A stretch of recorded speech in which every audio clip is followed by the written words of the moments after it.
parler d'une civilisation judéo-chrétienne efface en fait tout l'apport et toutes les relations que la France et les musulmans ont eues tout au long de l'histoire.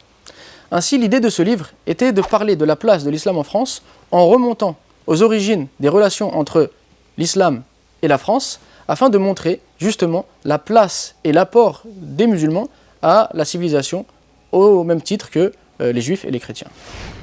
Bien souvent, la question de l'islam n'est pas traitée par des experts, par des historiens, par des islamologues, par des chercheurs, mais bien plutôt par des politiques, par des médias, et ça prend tout de suite une tournure très polémique. Car souvent, lorsqu'on parle de l'islam, on ne parle pas que de l'islam, mais on parle d'immigration, d'intégration, de ce qu'on appelle aujourd'hui dans les médias l'islamisme. Donc personne ne comprend plus rien à ces sujets, et tout de suite, c'est les nerfs qui parlent, ou une crispation qui se crée, on va dire, autour de ces sujets. Alors, rien de mieux qu'interroger l'histoire pour justement faire taire toute polémique et pour enlever la crispation qu'il y a autour de ces sujets. Pour parler de l'histoire de la présence musulmane en France, on pourrait remonter à l'époque d'Al-Andalus, quand des musulmans ont traversé les Pyrénées pour s'installer de manière durable en France et où ils ont apporté donc énormément de choses au point que aujourd'hui la langue française est imprégnée de mots arabes, ce qui nous montre qu'il y a eu une présence ancienne qui s'est parfaitement incorporée donc dans l'espace français, même dans le langage français. Mais nous allons commencer plutôt par l'alliance qui a uni le monde musulman à la France. Cette alliance est née entre Sulayman le Magnifique et François Ier. François Ier donc, était entouré de voisins qui étaient ses ennemis et qui lui voulaient du mal. Lorsqu'il a été fait prisonnier, il a trouvé finalement personne pour le libérer et pour l'aider. Donc il a fait appel à Sulayman le Magnifique, donc le sultan de l'Empire ottoman. Le sultan de l'Empire ottoman a réussi à faire libérer François Ier. Et donc un traité, le traité de captation, a été signé entre les deux. Parmi les articles qu'il y a dans ce traité, le fait que l'Empire ottoman s'engage militairement à protéger François Ier et la France de toute agression extérieure. Et c'est dans ce contexte-là que 30 000 musulmans, avec Barberousse à leur tête, ont quitté la régence d'Alger pour s'installer à Toulon. Et pendant un an, ils ne sont pas venus donc en conquérants, mais ils sont venus en amis, afin donc de défendre la France des agressions extérieures. Alors pendant un an, Toulon est devenu comme Constantinople. La cathédrale a été transformée en mosquée. Les musulmans, avec leur tenue traditionnelle, vivaient au quotidien dans la ville. Et ils sont restés donc une année entière afin de sécuriser le pays et de chasser Charles Quint, qui avait donc des ambitions sur la France. Et Toulon était l'endroit donc le plus adapté justement pour protéger la France de ces invasions extérieures.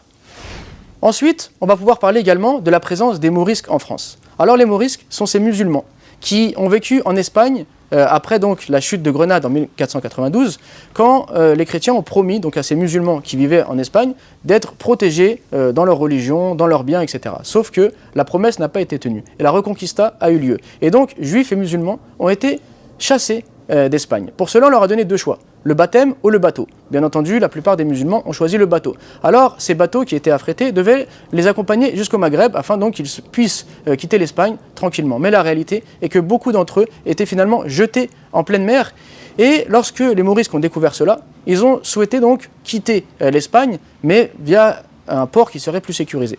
Ils ont donc demandé à Henri IV l'autorisation de venir en France afin de pouvoir quitter l'Europe par la France. Ce que Henri IV a accepté. Il y a à peu près 500 000 Morisques qui ont donc fait le voyage entre l'Espagne et la France pour ensuite se rendre au Maghreb.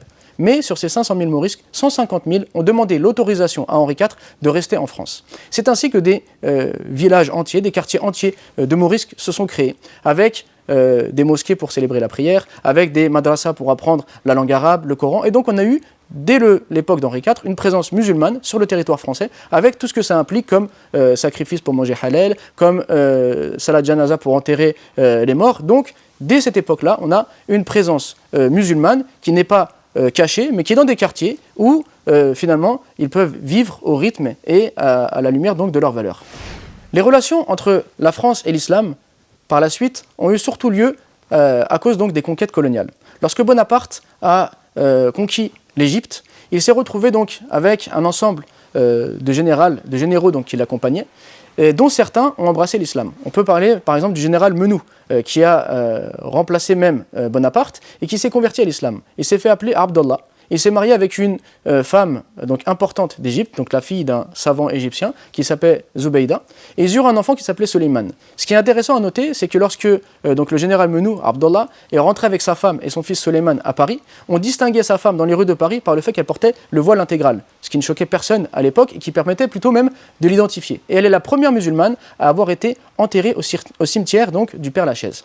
Alors, de cette aventure coloniale, de cette colonisation donc, de l'Égypte, lorsque les troupes de Bonaparte ont quitté l'Égypte pour revenir en France, ils furent accompagnés de nombreux Mamelouks qui s'installèrent à Marseille, dans ce qu'on appelait à l'époque le village égyptien. Et donc, encore une fois, des musulmans résidèrent en France. Ils eurent leurs mosquées dans leur quartier. Ils avaient leurs écoles pour apprendre la langue arabe, pour apprendre le Coran, pour continuer donc de partager cet héritage islamique qu'ils avaient importé avec eux d'Égypte. Mais par la suite, lorsque le régime donc, de Napoléon fut, si on peut dire ça, balayé, ces Mamelouks qui étaient, on va dire qu'on suspectait de soutenir Napoléon, furent alors jetés dans la mer Méditerranée et c'est ainsi que leur histoire disparut, si ce n'est dans les archives aujourd'hui. Également, à partir de 1830, lorsque la France a conquis l'Algérie, les relations entre l'islam et les musulmans devinrent encore plus intenses. Et lorsque l'émir Abdelkader, par exemple, dut déposer les armes et qu'il fut alors emprisonné en France au château d'Amboise, une véritable vie de musulman eut lieu dans ce château. Alors, la première chose qu'il a fait lorsqu'il est arrivé justement au château d'Amboise, c'est qu'il a transformé le pigeonnier en minaret. Et 5 fois par jour, il faisait l'appel à la prière. Au point que la population locale, attirée par cette belle mélodie, venait alors pour écouter l'appel à la prière. Dans le château, il a transformé ce château en une véritable zaouïa, telle qu'il avait en Algérie. C'est-à-dire que les 5 prières étaient effectuées en commun, car l'émir Abdelkader n'était pas seul. Il était bien sûr avec sa femme, ses enfants, sa mère, et un ensemble donc de personnes, si je ne me trompe pas, qui atteignait à peu près les 80 personnes donc, qui étaient avec lui, qui avaient été emprisonnées donc, dans ce château. Donc une véritable vie, selon les principes islamiques, était menée dans ce château. Les 5 prières en commun, le tarawih pendant le ramadan, les salat janaza lorsque certains d'entre eux mouraient. C'est ainsi donc que la prière funéraire, selon le rite islamique, a été faite pour une vingtaine de personnes qui sont encore enterrées jusqu'à aujourd'hui dans le château, dans le jardin donc, du château d'Amboise. Également, l'enseignement de la langue arabe, l'enseignement du Coran, l'enseignement de nombreux livres islamiques, c'est-à-dire même que son fils a écrit un livre dans lequel il relate tous les livres que son père a enseignés sur place. Donc il a formé en fait une génération d'intellectuels en France, dans le château d'Amboise. Également, il recevait donc des religieux catholiques qui venaient pour discuter avec lui. Il recevait des généraux, des personnalités importantes. Et donc, il a initié dès ce moment-là le dialogue interreligieux, si on peut dire, que ce soit avec des chrétiens ou avec des personnes d'autres confessions qui venaient le visiter et qui étaient impressionnés par son éthique, par sa noblesse de rang, par son comportement. Et ce qu'on peut également noter, c'est que ces femmes, lorsqu'elles tombaient malades, elles refusaient d'être soignées par des hommes. Et c'est ainsi que le gouvernement français a demandé à Monseigneur Dupuche, qui était donc un religieux de la ville, de trouver des bonnes sœurs pour pouvoir s'occuper d'elles. Et donc un groupe de bonnes sœurs venait régulièrement au château d'Amboise afin de soigner et d'avoir une relation, on va dire, conviviale avec les femmes de l'émir Abdelkader. Au point même qu'une d'entre elles, qui s'appelait Marie-Charlotte, a embrassé l'islam suite aux échanges qu'il a eus avec l'émir Abdelkader. Donc pendant les 5 ans de vie de l'émir et des siens dans le château d'Amboise, il y a une véritable vie selon les principes islamiques qui s'est mis en place. Le sacrifice rituel, les prières de tarawih, les prières en commun, l'appel à la prière, les janazas. Et donc tout ça est un exemple vivant en fait pour nous. C'est-à-dire que le croyant, lorsqu'il se rappelle de cette histoire, il se rend compte que finalement les musulmans ont quitté l'Andalous pour venir dans les Pyrénées. Les Morisques se sont installés en France. La France a fait un accord avec l'Empire, l'Empire ottoman du temps du sultan Suleiman le Magnifique, qui a duré bien des années encore après, que les Mamelouks ont vécu à Marseille, que l'émir Abdelkader a créé, si on peut dire, une vie musulmane en France au château d'Amboise. Donc tout ça doit renforcer le croyant, doit permettre aux personnes qui ne connaissent pas forcément bien l'islam de chercher à connaître qui sont ces musulmans. Est-ce que réellement ils sont tels qu'on essaie de les présenter, des gens qui viennent d'arriver et qui veulent s'imposer, ou bien des gens qui finalement ont toujours été plus ou moins là et qui ont toujours influencé, qui ont apporté quelque chose à l'islam. Donc c'est à travers ce livre, La place de l'islam en France, qu'on va reparcourir ces grands événements de l'histoire de France, et ça peut être inspirant et ça peut être une source de réconciliation ou bien même de compréhension mutuelle.